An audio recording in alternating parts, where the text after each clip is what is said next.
नमस्कार। एस्ट्रो वेदांशु में आपका स्वागत है। आज के इस वीडियो में हम बात करेंगे पितृदोष के बारे में। आजकल हर कोई पितृदोष से परेशान रहता है और पितृदोष की वजह से सबके जीवन में बहुत सारी समस्याएं आती हैं, कठिनाइयां आती हैं। उनकी डे टू डे लाइफ में उनकी प्रॉब्लम्स आती रहती हैं।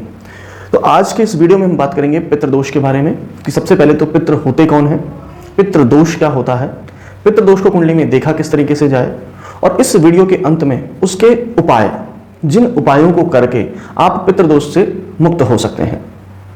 तो स्टार्ट करते हैं हम पितृ के बारे में कि पितृ या गण, पितृगण जो होते हैं वो कौन होते हैं। पितृगण हमारे पूर्वज, जिनका ऋण हमारे ऊपर है, क्योंकि उन्होंने कोई ना कोई उपकार करके जीवन के लिए हमारे लिए कुछ ना कुछ किया है। मनुष्य लोक से ऊपर पितृलोक है, पितृलोक के ऊपर सूर्य लोक है, एवं इससे भी ऊपर स्वर्ग लोक है। आत्मा जब अपने शरीर को त्याग कर सबसे पहले ऊपर उठती है तो वह पितृलोक में जाती है, वहां हमारे पूर्वज मिलते हैं। अगर उस आत्मा के अच्छे पुण्य है तो ये हमारे पूर्वज भी उसको प्रणाम कर उसको अपने को धन्य मानते हैं और इस अमुक आत्मा को, जिसने हमारे कुल में जन्म लेकर हमें धन्य किया है, इसके आगे आत्मा अपने पुण्य के आधार पर सूर्य लोक की तरफ बढ़ती है। वहां से आगे यदि और अधिक पुण्य है तो आत्मा सूर्य लोक को भेद कर स्वर्ग लोक की तरफ चली जाती है। लेकिन करोड़ों में एक आध आत्मा ही ऐसी होती है जो परमात्मा में समाहित होती है, जिससे दोबारा जन्म नहीं लेना पड़ता है। मनुष्य लोक एवं पितृलोक में बहुत सारी आत्माएं पुनः अपनी इच्छा वश, मोहवश अपने कुल में जन्म लेती हैं। जैसा कि हम जानते भी हैं कि मनुष्य जन्म एक ऋणानुबंध है, कोई ऋण जो अधूरा रह जाता है, इसलिए व्यक्ति का अगले जन्म में अगला उसे जन्म मिलता है और उसे वो कर्म पूरा करना पड़ता है, वो ऋण पूरा चुकाना पड़ता है। अब बात करते हैं कि पितृदोष क्या होता है। हमारे यही पूर्वज सूक्ष्म व्यापक शरीर से अपने परिवार को जब देखते हैं और महसूस करते हैं कि हमारे परिवार के लोग ना तो हमारे प्रति श्रद्धा रखते हैं और न ही इन्हें कोई प्यार या स्नेह है, और ना ही किसी भी अवसर पर ये हमको याद करते हैं, ना ही अपने ऋण चुकाने का प्रयास ही करते हैं, तो यह आत्माएं दुखी होकर अपने वंशजों को श्राप दे देती हैं, जिसे पितृदोष कहा जाता है। पितृदोष एक अदृश्य बाधा है। ये बाधा पितरों द्वारा रुष्ट होने के कारण होती है। पितरों के रुष्ट होने के कारण से इसके बहुत से कारण हो सकते हैं। आपके आचरण से, किसी परिजन द्वारा दी गई गलती से श्राद्ध आदि कर्म ना करने से, अंत्येष्टि कर्म आदि में हुई किसी प्रकार की त्रुटि के कारण इस प्रकार ऐसा हो सकता है।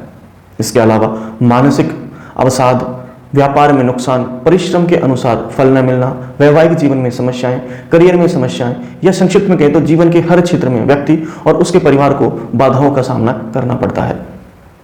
पितृदोष होने पर अनुकूल ग्रहों की स्थिति, गोचर दशाएं होने पर भी शुभ फल नहीं मिल पाते। कितना भी पूजा पाठ, देवी देवताओं की अर्चना की जाए, उसका शुभ फल नहीं मिल पाता है। अब बात करते हैं कि पितृदोष किस प्रकार आपको प्रभावित करता है। तो पितृदोष दो प्रकार से प्रभावित करता है, अधोगति वाले पितरों के कारण और ऊर्ध्वगति वाले पितरों के कारण। अब बात करते हैं अधोगति वाले पितरों के कारण। अधोगति वाले पितरों के दोषों का मुख्य कारण परिजनों द्वारा किया गया गलत आचरण, परिजनों की अतृप्त इच्छाएं, जायदाद के प्रति मोह और उसका गलत लोगों द्वारा उपभोग होने पर, विवाह आदि में परिजनों द्वारा गलत निर्णय, परिवार के किसी प्रियजन को अकारण कष्ट देने पर पितृ क्रुद्ध हो जाते हैं और परिवारजनों को श्राप दे देते हैं और अपनी शक्ति से नकारात्मक फल प्रदान करते हैं। ऊर्ध्वगति वाले पितर सामान्यतः पितृदोष उत्पन्न नहीं करते हैं, परंतु उनका किसी भी रूप से अपमान होने पर अथवा परिवार के पारंपरिक रीति रिवाजों का निर्वहन नहीं करने पर वह पितृदोष उत्पन्न करते हैं। इनके द्वारा उत्पन्न पितृदोष से व्यक्ति की भौतिक एवं आध्यात्मिक उन्नति बिल्कुल रुक जाती है या बाधित हो जाती है, और फिर चाहे कितने भी प्रयास क्यों न किए जाएं, कितने भी पूजा पाठ क्यों न किए जाएं, उनका कोई भी कार्य ये पितृदोष सफल नहीं होने देते। पितृदोष के निवारण के लिए सबसे पहले यह जानना जरूरी है कि किस ग्रह के कारण और किस प्रकार का पितृदोष उत्पन्न हो रहा है। अब बात करते हैं कि जन्म पत्रिका से पितृदोष किस प्रकार पता लगाया जाए। तो जन्म पत्रिका में लग्न, पंचम, अष्टम और द्वादश भाव से पितृदोष का विचार किया जाता है। पितृदोष में ग्रहों में मुख्य रूप से सूर्य, चंद्रमा, गुरु, शनि और राहु केतु की स्थितियों से पितृदोष का विचार किया जाता है। इनमें से भी गुरु, शनि की भूमिका और राहु की भूमिका प्रत्येक पितृदोष में महत्वपूर्ण होती है। इनमें सूर्य से पिता या पितामह, चंद्रमा से माता या मातामह, मंगल से भ्राता या भगिनी और शुक्र से पत्नी का विचार किया जाता है। अधिकांश लोगों की जन्म पत्रिका में मुख्य रूप से क्योंकि गुरु, शनि और राहु से पीड़ित होने पर भी पितृदोष उत्पन्न होता है, इसलिए विभिन्न उपायों को करने के साथ साथ व्यक्ति यदि पंचमुखी, सातमुखी और आठमुखी रुद्राक्ष भी धारण कर ले तो पितृदोष का निवारण शीघ्र हो सकता है।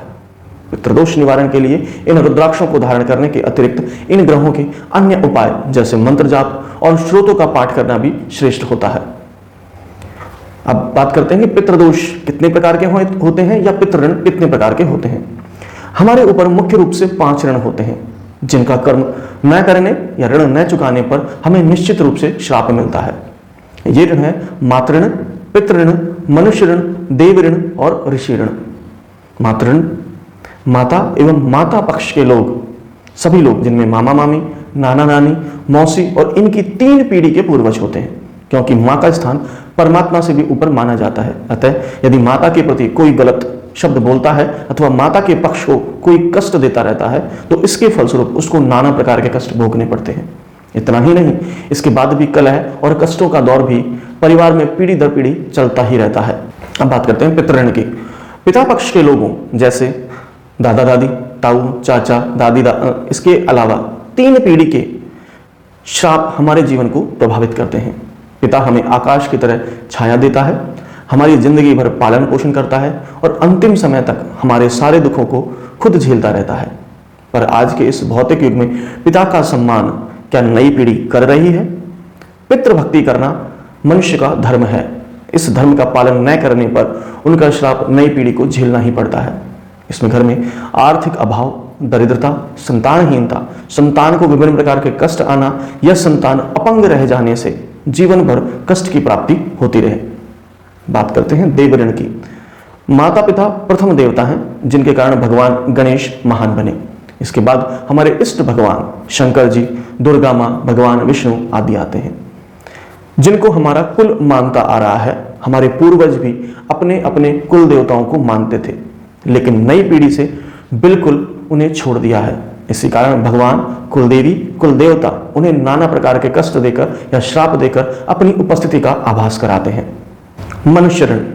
माता पिता के अतिरिक्त जिन अन्य मनुष्यों ने हमें प्यार दिया, दुलार दिया, हमारा ख्याल रखा, समय समय पर मदद की, गाय आदि पशुओं का दूध पिया, अनेक मनुष्यों, पशुओं, पक्षियों ने हमारी प्रत्यक्ष या अप्रत्यक्ष रूप से मदद की, उनका ऋण भी हमारे ऊपर हो गया है।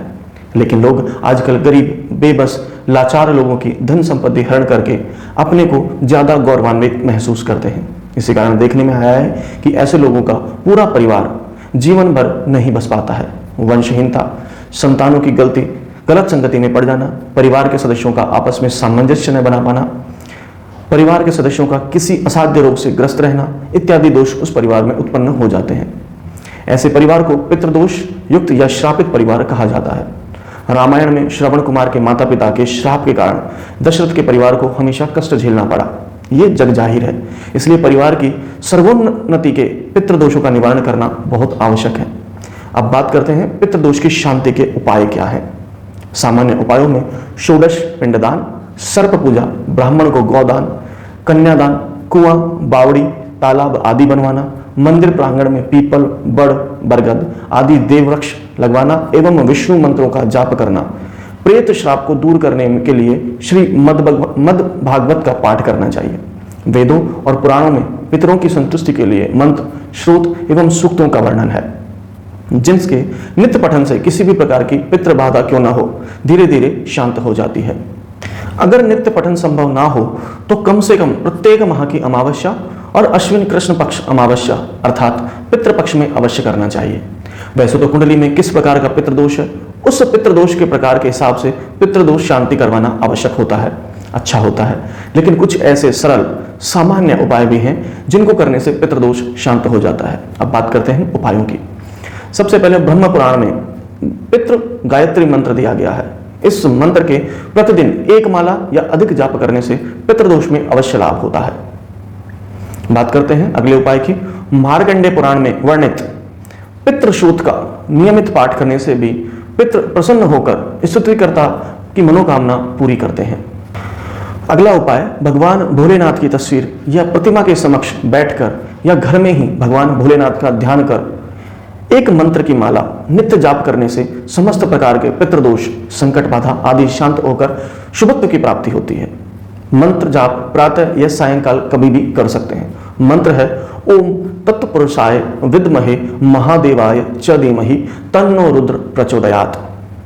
अगले उपाय की बात करते हैं। अमावस्या को पितरों के निमित्त पवित्रता पूर्वक बनाया गया भोजन तथा चावल, बूरा घी एवं एक रोटी गाय को खिलाने से पितृदोष शांत होता है। अगले उपाय की बात करते हैं। अपने माता पिता पूर्वजों का सम्मान, सभी स्त्री कुल का आदर सम्मान करने और उनकी आवश्यकताओं की पूर्ति करने से पितृ हमेशा प्रसन्न रहते हैं। अगले उपाय की बात करते हैं।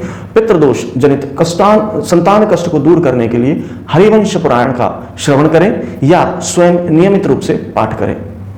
अगले की बात करते हैं। प्रतिदिन दुर्गा सप्तशती या सुंदरकांड का पाठ करने से भी इस दोष में कमी आती है।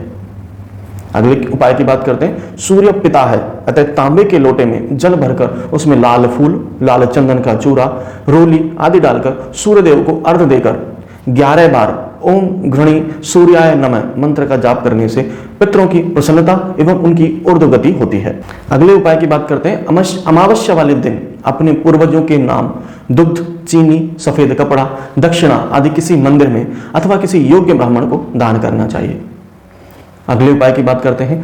पितृपक्ष में पीपल की परिक्रमा अवश्य करें अथवा 108 परिक्रमा लगाई जाए तो पितृदोष अवश्य दूर होता है। इन उपायों के अलावा कुछ विशिष्ट उपाय भी हैं जिन्हें करके आप पितृदोष या पितृऋण से मुक्ति पा सकते हैं। बात करते हैं। सबसे पहला, किसी मंदिर के परिसर में पीपल अथवा बड़ का वृक्ष लगाएं और रोज उसमें जल डालें, उसकी देखभाल करें। जैसे जैसे वृक्ष फलता फूलता जाएगा पितृदोष दूर होता जाएगा, क्योंकि इन वृक्षों पर ही सारे देवी देवता, पितृ योनियां, पितृ आदि निवास करते हैं। यदि आपने किसी का हक छीना है या किसी मजबूर व्यक्ति की धन संपत्ति का हरण किया है तो उसका हक या संपत्ति उसको अवश्य लौटा दें। पितृदोष से पीड़ित व्यक्ति को किसी भी एक अमावस्या से लेकर दूसरी अमावस्या तक अर्थात 1 माह तक किसी पीपल के वृक्ष के नीचे सूर्योदय काल में एक शुद्ध घी का दीपक जलाना चाहिए। ये क्रम टूटना नहीं चाहिए। 1 माह बीतने पर जो अमावस्या आए उस दिन एक छोटा सा प्रयोग करें। प्रयोग के लिए किसी देसी गाय या दूध देने वाली गाय का थोड़ा सा गौमूत्र प्राप्त करें और उसे थोड़े जल में मिलाकर इस जल को पीपल की वृक्ष की जड़ों में डाल दें। उसके बाद पीपल वृक्ष के नीचे 5 अगरबत्ती, 1 नारियल और शुद्ध घी का दीपक जलाकर अपने पूर्वजों से श्रद्धापूर्वक अपने कल्याण की कामना करें और घर जाकर उसी दिन दोपहर में कुछ गरीबों को भोजन करा दें। ऐसा करने से पितृदोष शांत हो जाएगा। घर में कुआं हो या पीने का पानी रखने की जगह हो, उस जगह की शुद्धता का विशेष ध्यान रखें, क्योंकि ये पितृ स्थान माना जाता है। इसके अलावा पशुओं के लिए पीने का पानी भरवाने या प्याऊ लगवाने अथवा आवारा कुत्तों को जलेबी खिलाने से भी पितृदोष शांत होता है। अगर पितृदोष के कारण अत्यधिक परेशानी हो, संतान हानि हो या संतान को कष्ट हो तो किसी शुभ समय अपने पितरों को प्रणाम कर उनसे प्रण होने की प्रार्थना करें और अपने द्वारा जाने अनजाने में किए गए अपराध उपेक्षा के लिए क्षमा याचना करें। फिर घर में श्रीमद् भागवत का यथाविधि पाठ कराएं। इस संकल्प लें कि इसका पूर्ण फल पितरों को प्राप्त हो। ऐसा करने से पितृ अत्यंत प्रसन्न होते हैं, क्योंकि उनकी मुक्ति का मार्ग आपने प्रशस्त किया है। पितृदोष की शांति हेतु ये उपाय बहुत ही अनुभूत और अचूक फल देने वाला देखा गया है। और उपाय है कि किसी गरीब की कन्या के विवाह में गुप्त रूप से अथवा प्रत्यक्ष रूप से आर्थिक सहायता करना, लेकिन यह सहयोग पूरे दिल से होना चाहिए, केवल दिखावे या अपनी बड़ाई करने के लिए नहीं। इससे पितृ अत्यंत प्रसन्न होते हैं, क्योंकि इसके परिणाम स्वरूप मिलने वाले पुण्य फल से पितरों को बल और तेज मिलता है, जिससे वह ऊर्ध्व लोकों की ओर गति करते हुए पुण्य लोकों को प्राप्त होते हैं। अगले उपाय की बात करते हैं। अगर किसी विशेष कामना को लेकर किसी परिजन की आत्मा पितृदोष उत्पन्न करती है तो ऐसी स्थिति में मोह को त्याग कर उसकी सद्गति के लिए गजेंद्र मोक्ष स्रोत का पाठ करना चाहिए। अगले उपाय की बात करते हैं। पितृदोष दूर करने का अत्यंत सरल उपाय। इसके लिए संबंधित व्यक्ति को अपने घर के वायव्य कोण में नित्य सरसों के तेल का बराबर मात्रा में अगर तेल का दीपक पूरे पितृपक्ष में नित्य लगाना चाहिए। दिया पीपल का हो तो बहुत ज्यादा अच्छा है। दीपक कम से कम 10 मिनट नित्य जलना आवश्यक है। लाभ प्राप्ति के लिए इन उपायों के अतिरिक्त वर्ष की प्रत्येक अमावस्या को दोपहर के समय गूगल की धुनी पूरे घर में सब जगह घुमाएं। शाम को आंध्र होने के बाद पितरों के निमित्त शुद्ध भोजन बनाकर एक कोने में सारी सामग्री रखकर किसी बबूल के वृक्ष अथवा पीपल या बड़ की जड़ में रखकर आ जाएं। पीछे मुड़कर ना देखें। नित्य प्रति घर में देसी कपूर जलाया करें। ये कुछ ऐसे उपाय हैं जो सरल भी हैं और प्रभावी भी हैं और हर कोई सरलता से इन्हें करके पितृदोषों से मुक्ति पा सकता है। लेकिन किसी भी प्रयोग की सफलता आपके पितरों के प्रति श्रद्धा के ऊपर निर्भर करती है। आप कमेंट करके जरूर बताएं कि ये आपको वीडियो कैसा लगा और अंत में चैनल को सब्सक्राइब करना ना भूलें। धन्यवाद।